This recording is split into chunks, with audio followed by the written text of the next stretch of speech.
Alrighty guys, welcome back to another one. Today we're going to be sitting down here with the Ultra Slug, and we've got something kind of unusual here loaded up. It is a new Fiocchi hull loaded with 26 grains of hydrogen clays, a 35 thousandths nitro card, the CB 1138 wad. Those are all pretty standard. This is where it starts getting kind of weird, and I personally think really cool. It's got a 690 zinc round ball. So it's a 690 round ball that's cast out of zinc. One more thing, there's also a 24 gauge nitro card underneath the round ball. I forgot to write that on the paper, but if you guys want to pause it and read it, there you go. Good luck. Just remember, there's a 24 gauge nitro card inside the wad. But I've got 5 of them here. I'm gonna fire them. If by 3 they ain't looking very well, I might save the extra 2 for something else. But I guess let's see what happens here. We're at 42 yards like normal. We forgot the pads for our, whatchamacallit today. Lead sled, so doing the best we can here. But I guess let's see here what happens.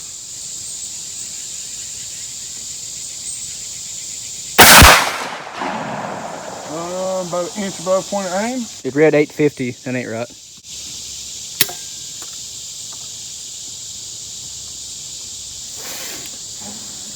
Looking down the barrel, it seems to be a good clean powder burn anyway. I know just one shot, it ain't really good enough to tell, you say, but... The data said these should be running 1550-ish. There is no recoil.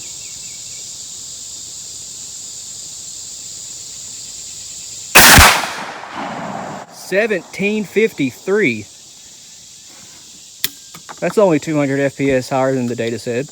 Oh, if you guys don't know, zinc has 1/3 the weight of lead. So these round balls weigh 11/16 of an ounce instead of ounce and an eighth.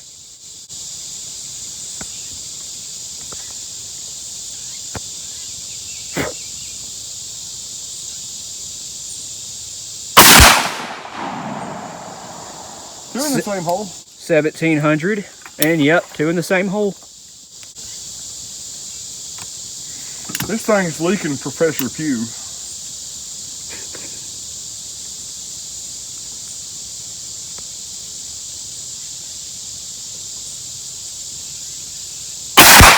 How cool is that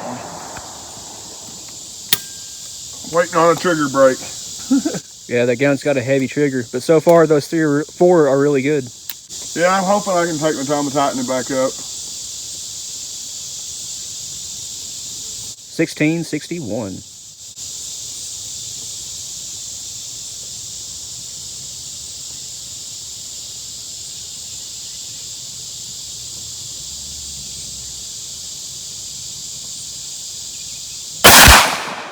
Oh yeah, 3 in the same hole. 1117.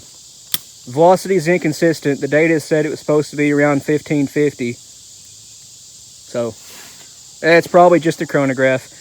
Good clean powder burn. But I'll lay my pattern down. He has 3 in the same hole and 2 not too far off from it. So, let's see what I can do. Here's the holes. They all look good. This is published data. This changed the hole. So. Yeah. I didn't have the hole it was calling for, but I mean, in my opinion, a straight wall shell is a straight wall shell. Minor differences, not enough to make a difference, I don't think. All right, guys, I'm gonna throw my pattern down now, or my group, I should say. Everything is the same that Josh was shooting. Hopefully mine is just as good.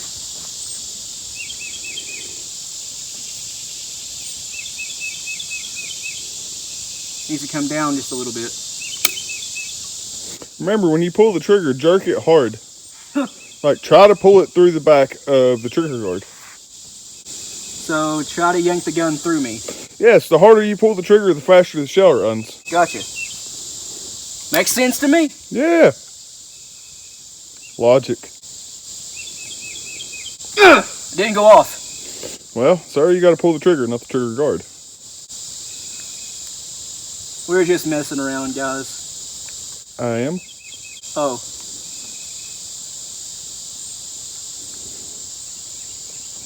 All right, firing.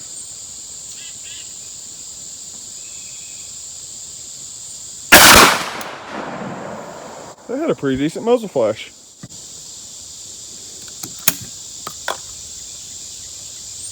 I tell you what, it's hard to get this thing stable without the pad. We can't find it.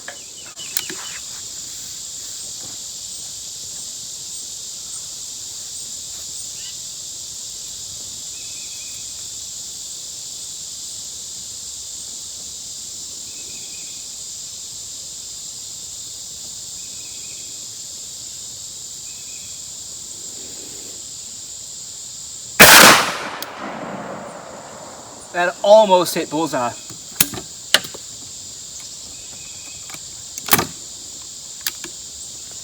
$10.85. The chronograph moved on us. That's okay.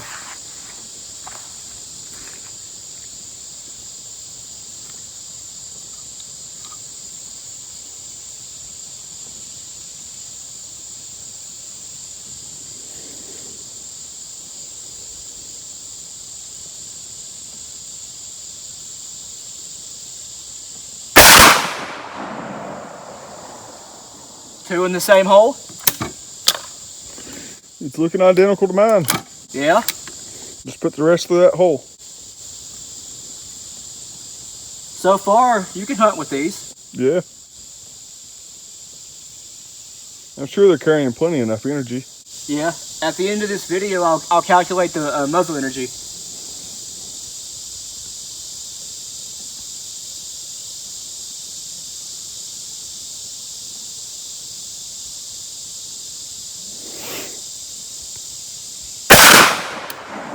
Bullseye!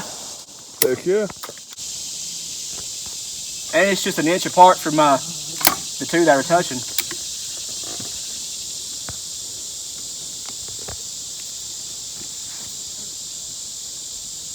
Bad part about hitting bullseye is you kind of lose your point of aim a little bit. Just aim for the hole. Yep.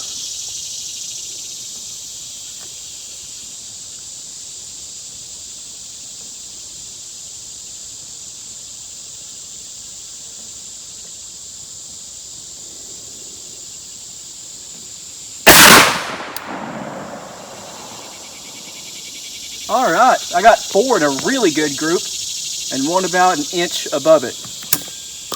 And my holes look great too.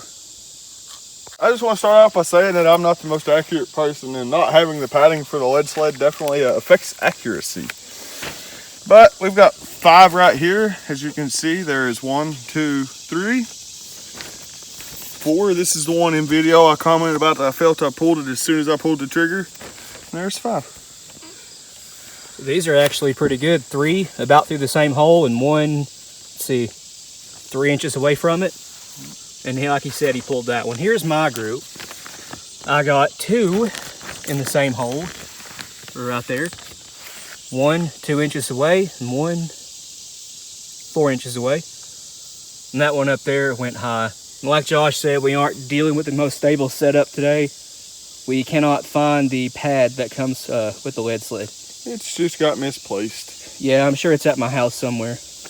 We leave the sled sitting in the truck, and it's down here in the bottom, so take the pads off of it so the mice don't chew it up. And guys, I feel like these are actually pretty accurate. I mean, both of us have holes touching. Josh has 3 of his 5 touching. I think you could totally hunt with these. Yeah. Seem viable to me. All right, guys, I have a green monster can sitting down there on the left of the patterning board. We're going to see if we can take these out with the Zinc 690 RoundBall. Should be able to. No promises, though. All right, I'm firing.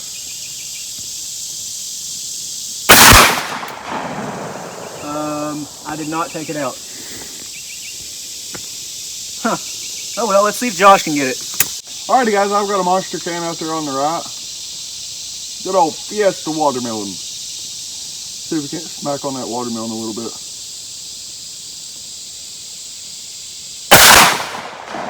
Sure did. Yep, you hit yours. You know, guys, I'm never able to hit what I'm aiming at down there. Anytime we have something sitting on top of the patterning board, I never hit it. Well, guys, I did miss, and it looks like it skimmed the top right here. I don't know how I missed, but I did. I was holding center on the monster symbol and I got over here just a puss. Yeah.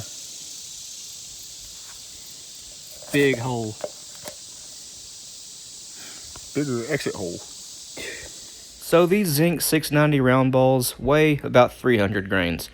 And the highest velocity we got was 1753 FPS, giving us a total of 2,047 foot-pounds of muzzle energy.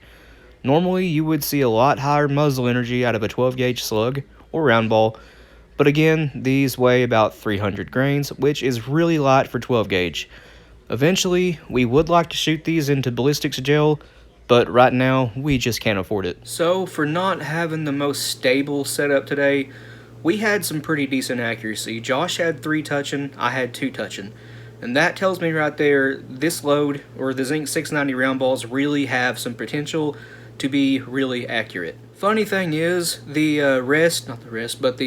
the bag and the shoulder piece for the lead sled, they were in my wife's car the whole time, just 50 yards from us.